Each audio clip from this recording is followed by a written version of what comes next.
Wait, you're out there in the middle of the ocean. Your boat broke. Yes. What do you do? Just like be relaxed. Oh, I wouldn't be Just be relaxing. relaxed. What are you talking Because- about? That's yeah, the last thing because- I would do. I'd be I was What's going on, guys? Welcome back to another episode of the Globe Focus podcast. This week we are here in Panama City, Panama. I had the opportunity to sit down with a really good friend of mine named Jerry. Jerry is a Panamanian tour guide who runs a company called Traveling Souls Panama. It's a tour agency that arranges guides for different spots around Panama. I met him earlier this year when I was doing a solo trip through the country. He's a really special person and has some really insightful takes on the country, so I'm excited to share our conversation with you. By the way, guys, I am traveling around the world right now specifically for this podcast. So if you are someone who's listening to this podcast from anywhere in the world and you feel some type of passion about your country and you want to talk about where you're from, please reach out to me on Instagram, Globe Focus, DM me, tell me a little bit about who you are, send me a voice note so I can hear your voice, and I would love to come and interview you wherever you're from. So I'm being so serious right now. If you have any desire to speak about your country, shoot me a DM and I would love to connect. I hope you guys enjoy this conversation, and I'll see you next Thursday. Peace. It is Globe Focus episode 4, coming in hot, and this is probably not to talk down to the other people I've had on my podcast, but this is my most exciting one yet. Because the reason I started this podcast is because of people like Jerry, my friend Jerry here. I would meet such interesting local people every time I traveled to a country, and I just wanted to be able to share people's stories because you have such a unique life, like really, and I don't know if you can appreciate that fully because it's your life. But like when you share your perspective with people like me, it's so different. The way you grew up was not so different, but it's a different approach to life in general. Mm-hmm. So Jerry, for the audience out there, do you want to kind of just do a brief introduction of who you are? Yeah. This is a difficult question. I'm pretty bad at introducing myself. Okay. Who is Jerry? Jerry, it's like an entrepreneur guy. I grew up in the Indigenous area here in Panama. So I moved to the city like when I had 15 years. Yeah. And then I started a new life with my family, with all of my sister and some friends. Yeah. And then everything changed. Everything like the education, how the city was too strong for me because Panama City. Yeah. That was too much. Imagine your life, like you grow up in the mountains without this. Yeah. And stuff like that, and you puff. Yeah. So for people who don't know, Jerry is from Panama. He's fully Panamanian, but you grew up in a more rural or a less developed area. Yeah, like not developed area. And right now we're in Panama City, which is like Miami, basically. It's like a big metropolitan city. So it's a big change of locations growing up. Exactly. So that is a part of my introduction. So after, I think, 18 years, I decided to, for example, take a job in the city and then start my university studying graphic design and then study yoga and Polaris. Yeah. So that was the really interesting mix of knowledge. Yeah. And then I worked for like 6 years in a company, like a manager. Yeah. And then I decided to leave everything. And you're doing your own thing. Yeah, and just to build this guy. Okay. Yeah. So that's a good brief introduction of you as a whole, but let's take it back to the beginning. So like what part of Panama were you born in? Chiriquí. Chiriquí? And that is like an indigenous area, right? Wow, Chiriquí is really big. Like in the past, Chiriquí was also the comarcas. Yeah. Now it's like actually just comarca. Okay. I grew up in Chiriquí, so this is a mix between like the really really rural areas. Also, like if you move to Bocate, for example, you have another kind of vibe. It's more like US or kind of Switzerland. So Chiriquí is big. Yeah. What part of Chiriquí did you grow up in? The comarcas. Okay, and that's more rural. That's smaller, right? Yeah. Oh, so small. Like so small. You find like one people and then maybe 5 more kilometers. Yeah. You find another one and it's and like that's that. it. Yeah, that's it. So growing up, very small town in Panama. Can you tell people, for some people who don't know about the indigenous people in Panama, like how does that work? Because even I don't fully understand it. Wow. We actually have like 7 like big indigenous community, but we have actually more. Okay. But most of them almost disappear. I grew up in the comarca Nove Bugle, who is the original from here, and it's like the big one. Yeah. And also Cunas, Emberas, Teribes, Bocotas, Nasos. Yeah. So like there are a lot. Yeah, so these are like the original peoples, indigenous, like all of the Americas had indigenous peoples. Exactly. And then, how does it work? Are they considered part of Panama? Or are they independent of Panama? Well, they are part of Panama, but Yeah. they have some specific rules just in their areas. Yeah, okay, that sounds like the U.S. then. Exactly. Okay, It's so it kind of almost works the the same. same everywhere. Are you indigenous, like your bloodline, or Well, I'm like 50-50. 50-50? Yeah, 50-50. So you do come from indigenous people and some white non-indigenous. people. Oh, and then not Bocas del Toro. What's the island? Sandblast. Sandblast. The Yeah. Cunas. The Yeah, Cunas. those are indigenous people as The well. Those are Cunas, famous. yes. So Sandblast, this is interesting because everyone who I hear talks about Sandblast, at least some of them have a really shitty time. Because I heard this woman talking about it on my boat, and she was saying that it was like 2 hours of just getting splashed by waves on a boat. And they thought they were like going on vacation. And so this Sandblast Islands is like islands owned by like an indigenous group of people in Panama, and you can go and take like an overnight stay with them, and they arrange it, but they have a lot of control. I think people don't realize how much control they have over your day and how little there actually is to do. And so a tourist might come there thinking there's going to be entertainment, but there's not. And so you kind of just hang out, and then every once in a while there's a dinner bell and you eat. But tell me, what's your perspective on Sandblast? Wow, Sandblast. Like it's difficult, Sandblast is one of the most beautiful places in Panama, but also like they put too much control into their communities. So I think it's the more strongest one. Yeah. Because they're very specific about exactly things. because they had a really like big problems in the past with the government. So for that reason, they are kind of tough, Right. with everyone. But now you work as a tour guide, Traveling Souls Panama. Exactly, I have a company. This is how I met Jerry. He was nice enough to bring me to a few crazy locations. The way that I actually found you was through a blog. This was interesting. There was a blog post written by someone I don't know, Jackson Groves, right? Grove. Okay. Yeah. And he wrote a blog post all about Panama back when was this? A few years ago now, right? Oh, I think it was 2018? 2018. 2018, he wrote this blog, Yeah. and it was just breaking down a lot of these kind of lesser-known spots in Panama, at least for lesser-known at the time. And ever since then, that's where I found Jerry, because he left you as and I reached out to Jerry when I came to Panama a few months ago. I guess I should mention that too, actually. Man, there's so much to get into. I can't tell if I'm just high or what's going on, but basically, I hope this podcast is making sense. I'm still figuring out the format. But I came to Panama at the beginning of the year to shoot for a hotel video, and then I ended up extending by a couple of weeks, and that's when I met Jerry, and I just wanted to go around. I was just going to be in Panama City for the hotel, and I wanted to see the rest of the country, and I really fell in love with Panama. It was probably one of the best trips I've ever had. It was just... there's a really special energy here. A lot of people from the U.S. for some reason go to Costa Rica, which Costa Rica is great, but it's expensive. And a lot of the things that you can do in Costa Rica, you can also do in Panama. And honestly, I personally think Panama is just better, because I think between the mountains and the beaches and the fact that there's just less tourists, Panama at least is the country that I would sooner come back to. But Panama really captured my heart. And we spent a week in El Valle, or a few days in El Valle doing some hikes. I think 6 days. 6 days, yeah. 6 days. What struck me about you is your passion for Panama. You feel a passion for showing people these hidden gems. Where does that passion come from? Is it something that you've always had? And is it just a pride for your country? Or what's so special about Panama to you?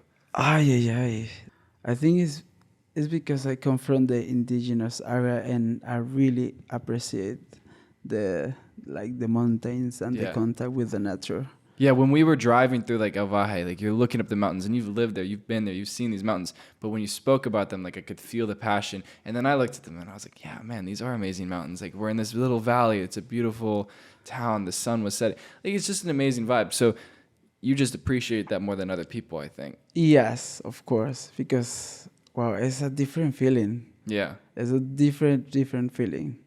Yeah, being out in nature is just very restorative. Exactly. Yeah. I think everyone just needs to go to the nature. Yeah, do you see that? Because you lead tourists, you do groups, you see a lot of people from a lot of different areas. I feel like you can sense when people start to relax in nature and kind of forget about worries.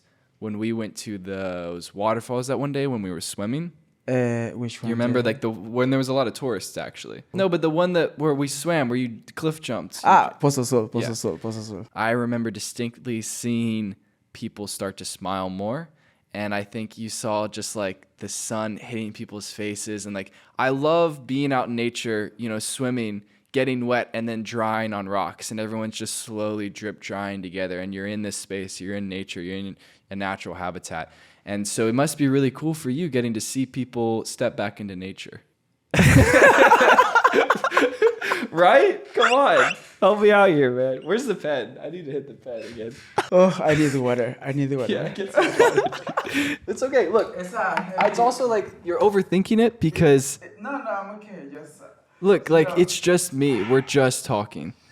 We just happen to have a couple microphones and there's a camera there. I think Panama's got a lot of places that people don't necessarily know about. What's your favorite place in Panama besides El Valle? Oh... Yeah, I think like Los Picachos de Ola is one of the number one. Yeah. Wow. That place is insane. And for people who don't know, it looks kind of like almost a crazier version of like the Kauai-Napali coast, but in Panama. And up until recently, it was pretty not that well known. Exactly. Actually. And then what happened?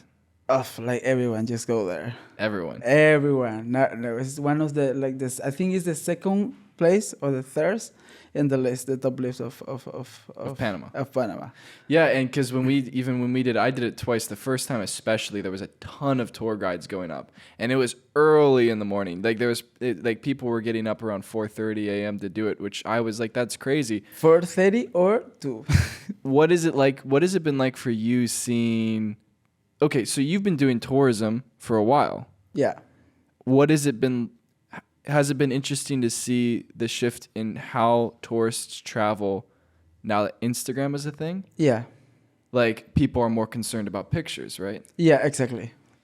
And everyone's concerned about pictures. Yes, because everyone's just like, you know, see themselves on the picture. They want it. They want to be there. They're not even really worried about the experience, right? They're worried about the picture. It's tough for me because it's like my job to worry about the picture. So I don't, it's like I do still judge them weirdly. But I know it doesn't really work. But I've always been like, is this just your Facebook photo? And you're going so hard right now for an Instagram photo that just your friends from high school are going. I know that sounds pretentious, but it's like everyone is going so hard for their Instagrams, even when no one follows them. How I say. Okay, but so it is weird. Like everyone now that you take on trips, most of them are trying to get a photo, right? Yeah, exactly. Yeah. But some people also just like to go and just enjoy. Yeah, like that's better, right? That is like a different experience because they want just to be there, sit and look at the landscape and just relax. Yeah, you know what's messed up is it's like I have to look like I'm having so much fun. It's like, oh, I'm not even having fun because I'm trying so hard to look like I'm having fun. Yeah, exactly. That's kind of sad to see, though, I guess. For you, maybe a little bit. Well, it depends because the people have, I think, both sides. They want to go for the photo, but also to enjoy. Yeah. You know, it's like two reasons. You can do both, I guess. Exactly. Yeah, and that's what you would suggest. Well, depends. You know, depends of the people. Yeah. You have a great attitude about hiking because we did a couple hikes when we were in El Valle. And the problem with hiking for me is that I always approach it from the standpoint of trying to just get something. So like I'll hike when I think I can get a photo or I can get a good view or I can cliff jump.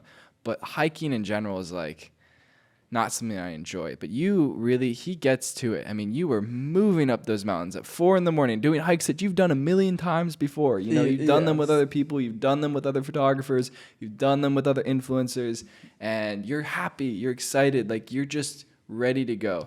Where does that energy come from for you? What? I think it's because I like the challenge. You like the challenge? Yeah. Yeah, I noticed that. Like you took the backpack from... Exactly. Yeah. It's because I like the pain, I think. Yeah. What is it about pain and like a challenge that you like? Like I don't really like a challenge. Well, I like it because everywhere this I challenge myself. So Yeah, you challenge yourself. yeah, exactly, Do you just pursue what are you pursuing? Just to be a little bit better every day? exactly. Yeah, More faster. more faster, Exactly. more better, more stronger. Exactly. Imagine to take like a steep trail. But hiking, I feel like you enjoy hiking just for the fun of it, almost. Yeah, it is just for fun. You just enjoy it. Yeah. Yeah. We did a really hard hike to that one waterfall that no one knows. Jordanar. Oh. Oh, that was a crazy hike. I mean, we Yeah. were going through deep jungle to get out there, and I was struggling. Yeah, I was think still fun. everyone. Yeah, we were, Everyone. because the last bit of it was pretty hard. And then we saw that snake out there too. That was pretty cool. I have a question about taxes. Basically, I feel like I met quite a few people building in Panama while I was here, foreigners building in Panama here, people who are moving here for tax advantages and things like that. As a local, as a citizen, how does that make you feel? Well, it's a difficult questions Yeah. because I think for the country it's good, but for locals are complicated because the life. Yeah, see, this is the thing. I always get a little sick feeling in my stomach hearing these people talk. Because I remember hearing, I forget who it was, but there was a group of like 4 of them. They were from the UK or Canada. They just moved there and they were building like some fancy luxury Airbnb. And it's just like they think that their lives are bad in their home country because the government is messed up. And so then they move to Panama and they're like, oh my God, it's so much better in Panama. But it's only better for them because they were born in a different country and they're bringing over this wealth. And so in Panama, they're kind of wealthy, even though back in their home country, they're middle class, if not lower. So it feels like they're ignoring the kind of exploitation. It's not necessarily exploitation, but it's just a little off, right? It's heavy. It's complicated. It's complicated. For Yeah. sure. It's. But it is a little weird though, right? It is. Okay, let's get back to Panama, man. If I'm a tourist coming to Panama, what's the best 7-day itinerary? Ooh, you, the best. Come on, if there's something you should know, this would be I it. think the best could be Sandblast, Mm. Panama City, Vallano Cave, Yep. Emberá, Baile de Anton, maybe Sleeping Indian, Yep. maybe Los Picachos de Olá. Yeah. That is the perfect. That's the perfect itinerary. Exactly. What's your number 1 overrated spot in Panama to avoid? Ay. Bocas. Bocas? Yeah, baby. Dude, I love Bocas. I might go to Bocas just for fun, dude. No, but all depends. All depends. For example, if you like Paris, Right. I think Bocas is perfect. Yeah. But if you want to be like in a more relaxed place, it's kind of tricky. you Okay, know. exactly. Okay, it's all about what you're looking for. Uh-huh. Bocas del Toro is not a good look into Panamanian culture. It's not a good way of life. It's not productive. It's not helpful. But what it is fun. I learned how to surf. I played pool. We went out every single night. I danced with like a 73-year-old yacht captain woman. It was great. Bocas del Toro is sick. But it's all parties. So if you're looking for a slower island, where would you recommend going? Ooh, I think El Golfo de Chiriquí. Chiriquí? Yeah, El Golfo de Chiriquí. Is that an island though? Yeah, they have like a lot of islands. Okay, and so the biggest things to do in Panama, it's like the big things are either some kind of beach or some kind of nature. Exactly. Some kind of like Or waterfall or a mix. or a mix of Yeah, both. exactly. So if I only have 3 days in Panama and I don't want to do Panama City, where should I go? El Valle. El Valle. El yeah. Valle, And definitely. you could do the volcano. The volcano is really interesting. Baro Volcano. This is the thing about Baro. The Baro Volcano, it's like the tallest point in Central America. It's an actual volcano. And you can either do like a really long hike. How long is the hike? Well, depends. 6 hours for like advanced maybe, and 12 hours for like amateurs. Yeah, so most people like 10 to 12 hours. Exactly. Yeah. And so you can either do that or there's these people who have these rigged up cars, like just jacked up Escalades or some kind of Chevys. I don't even know what kind of car they are, but they are the biggest tires I've ever seen. And so I chose to do it option B because I had a lot of camera gear, and I have a weak back, and I'm a bad hiker. So I was like, I'm going to take this Jeep. It was like $150. And the best part was driving up and just like looking over at these tourists who look like they've just seen death itself. And it's also really cold, and we're in our nice insulated car. We are starting to go up this hike, and the rocks are so much bigger than I could ever think a car could go over. Like, you think you know how big of a rock a car can drive over. You don't. They were full-on boulders, and these cars are just driving over it, up it, for like an hour. I'm not going to lie, even that was kind of miserable, but It's way heavy, better right? than the hike. It's honestly just a lot of... It's like really bumpy, man. And you can't have a conversation because you're like, let's go. My name's Andrew. My body was broken. Yeah, it's not good either way. I was prefer like to do the hike again. But Baro is beautiful, right? Yes, I think I like. Yeah, I think it's beautiful, but depends. I don't like too much. Let's talk about what I think is Picachos de Ola is the biggest was one of the biggest hidden gems in Central America for sure. Yes. Okay, I think the second one is the place where I originally reached out to go to. Escudo de Veraguas. Escudo de Veraguas. Escudo de Veraguas. So the way I found out about this place is I was in Bocas del Toro. And Bocas del Toro, the way you get around is just by water taxis. And they're usually really cheap. You just go and you there'll just be a bunch of them and you can ask them to take you places. So what I was doing every day is I had Instagram photos that I had screenshotted. And I just showed them, I want to go here. And these guys know the waters like it's the back of their hand. And they go, yes, I can bring you to that exact spot. So one day I did that. And the picture was from... How do you say it? The Escudo de Veraguas. Escudo de Veraguas. Escudo de Veraguas. And he was like, oh, I don't know if we can go all the way there from Bocas del Toro. But, dude, they were thinking about it. I was going to have to pay like $600, and they were just going to send it with me. But then I talked to you, and you were like, it's not possible with the tides this time. Exactly. Wow, because I think from Bocas is really dangerous, right? Yeah, and they were going to do it. Yeah, but no. But tell the people who don't know, what is Escudo de Veraguas? Oh, wow. Escudo de Veraguas, I think, is one of the most beautiful islands in Panama. Yeah. Because it's like a jungle island. Yeah. It's actually for that reason, because it's like... It's protected space, right? Yeah, it's a space, and it's a perfect mix between clear water, jungle...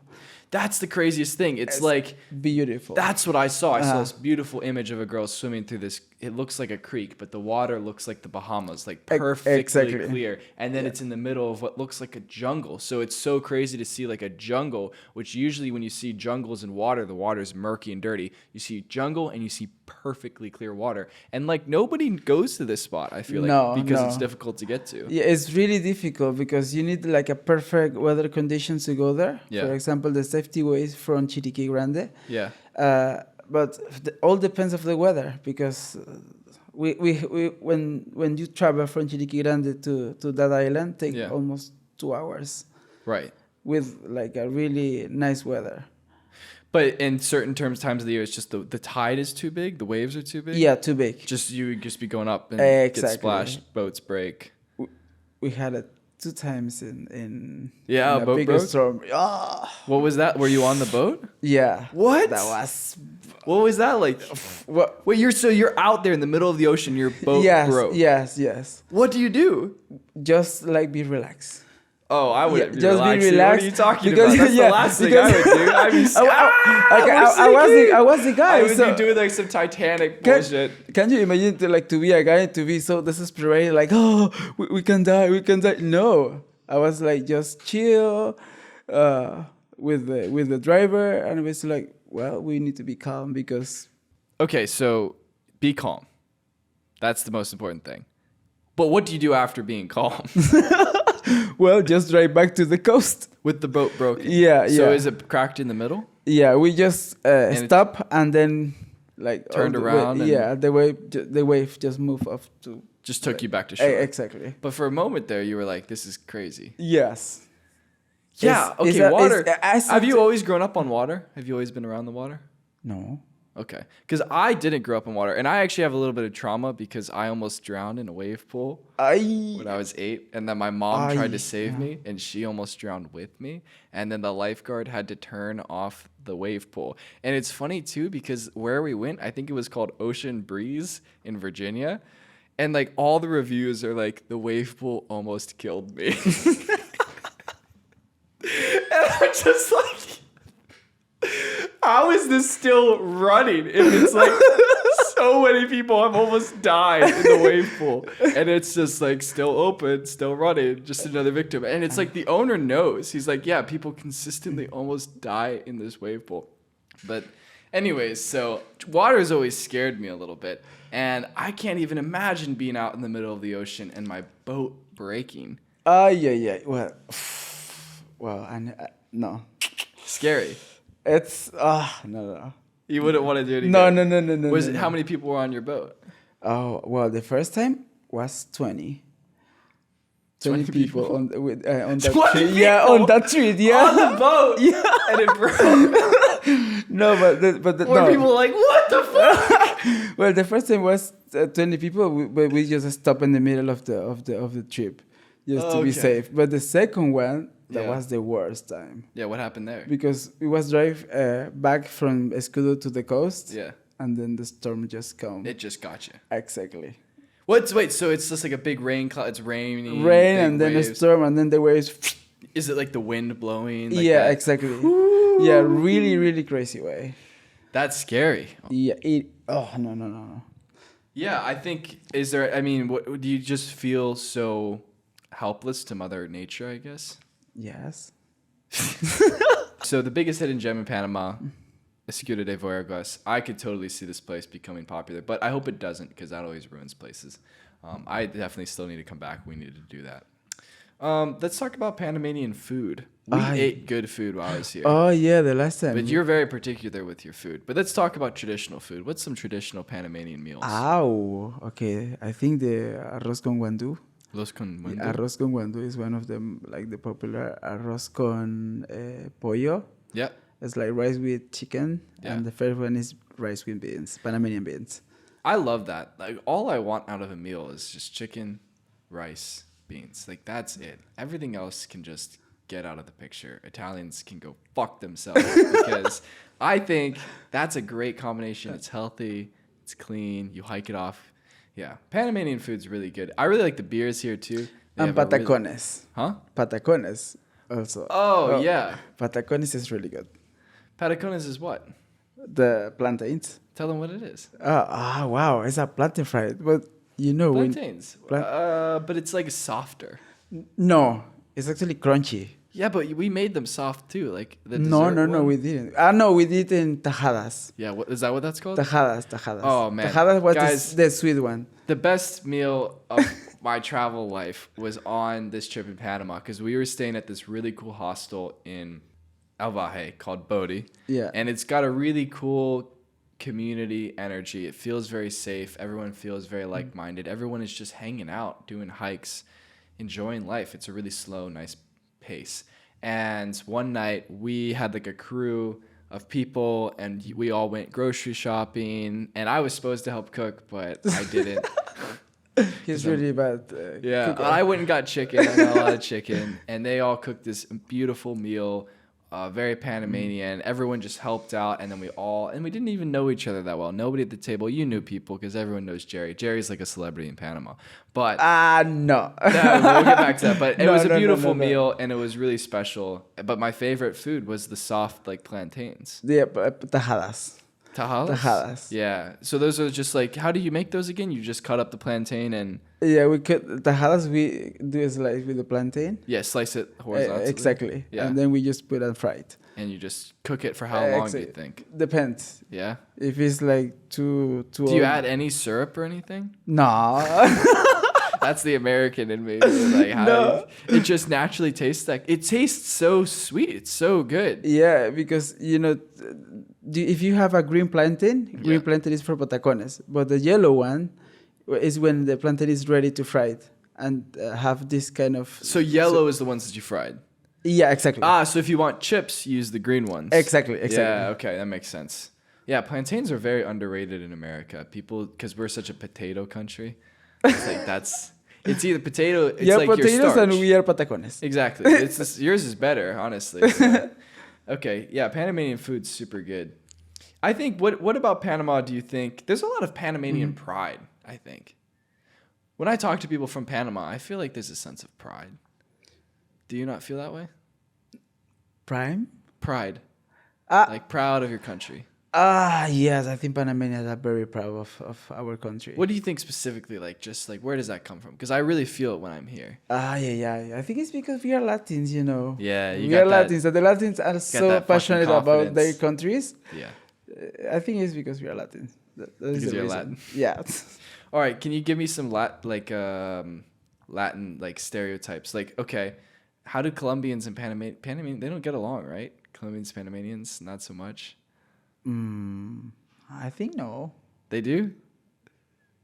Aren't there like some stereotypes though? No, I think no. No? No. Okay. I don't know. Like Panamanian is like everyone is different, and we are a mix of everyone. Are there any like Latin stereotypes though that someone like me wouldn't be aware of? I think in Panama, I don't think so. Like, how do Colombians feel about Panamanians? You need to ask this to Colombians. He's too non-confident. I'm trying to stir up some shit over here, and he's not doing it. No. Okay. No. All right, but the Latin, you got this confidence because you're Latino. Like, this is the vibe. That's it. That's it. It's that simple. Exactly. Yeah. Do you think everybody should be proud of their country? I think so. Like the Latin Americans, yes. The Latin American, yes. Oof. Latin Americans. Ooh. Let's talk about. You know what we should talk about? What? We should talk about. Remember that day when we talked about America and there was like those other tourists by the waterfall? What is it? The really dangerous. It's actually very serious. The immigration problem. It's from Colombia to Panama. Yeah. El tapón del Darién. What is it called? El tapón del Darién. El tapón. El tapón del Darién. Del Darién. But this is a hike that immigrants do between Colombia and Panama. Through forest, correct? Yes. And it's really dangerous, right? It is. And what is the U.S.'s role in that? Isn't there something that we're doing that like is making that happen? Why? Don't ask me about that. You're so bad. No.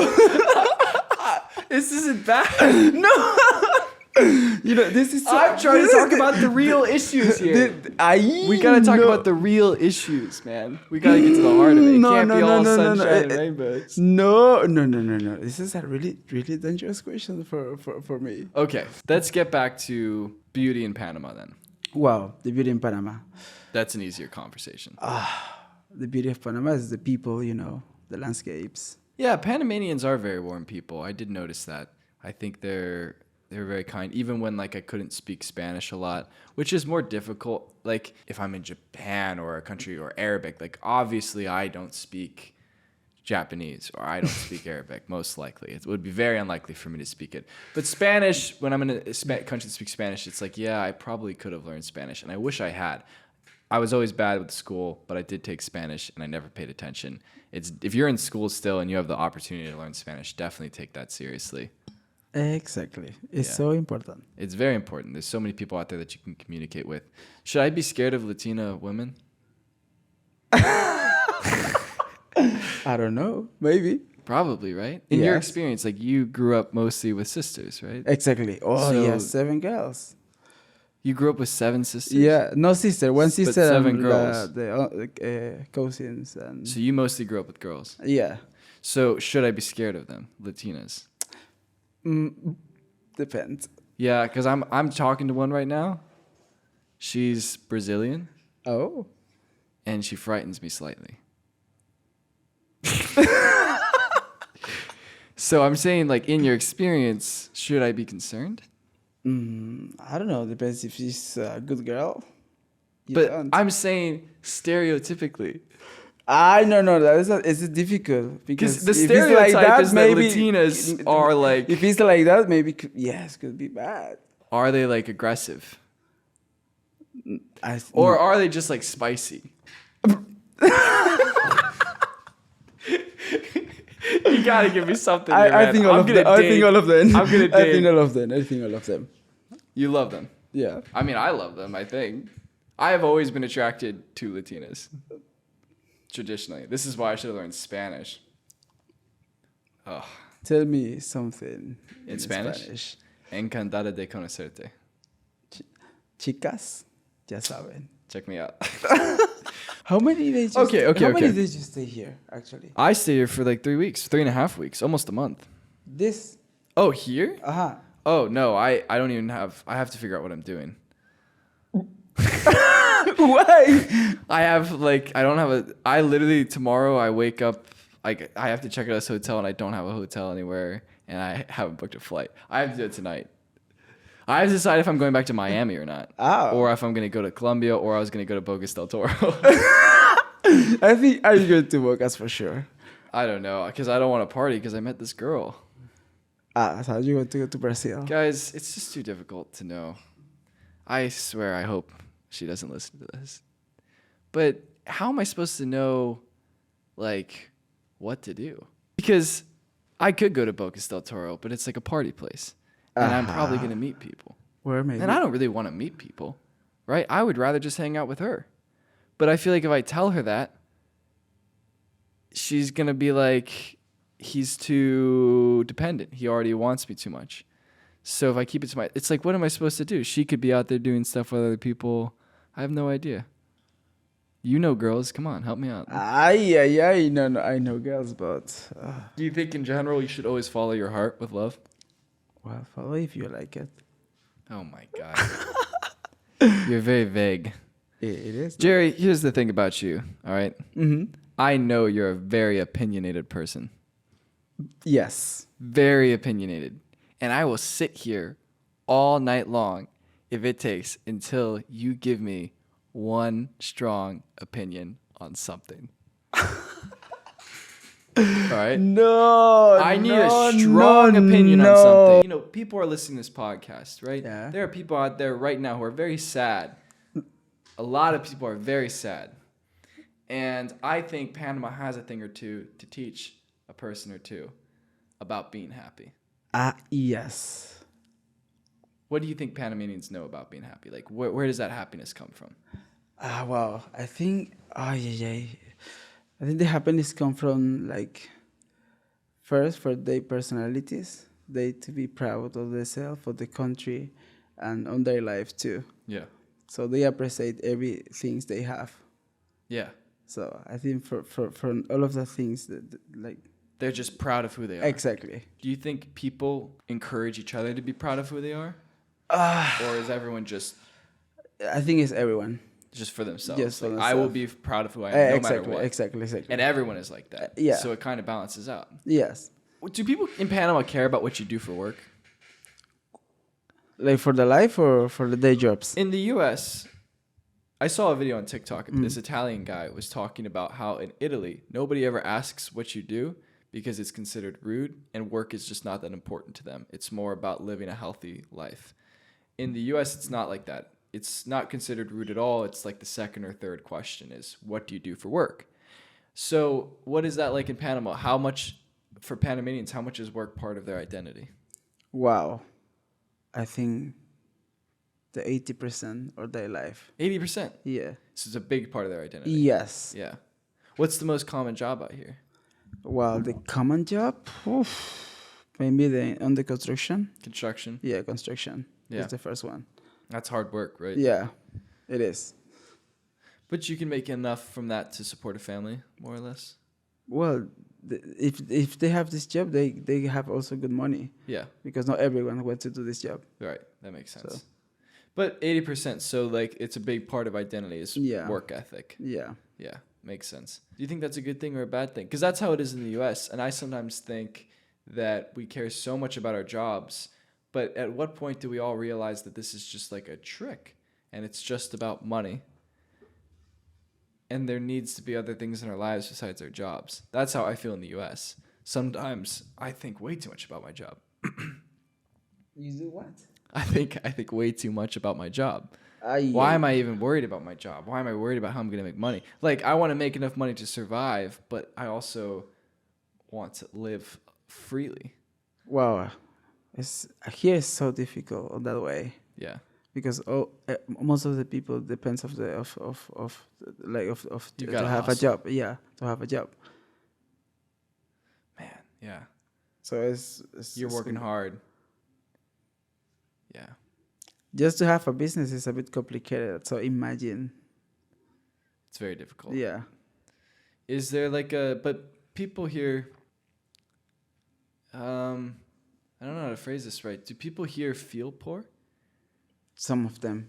Some. Yeah. But that's like the US too, you know.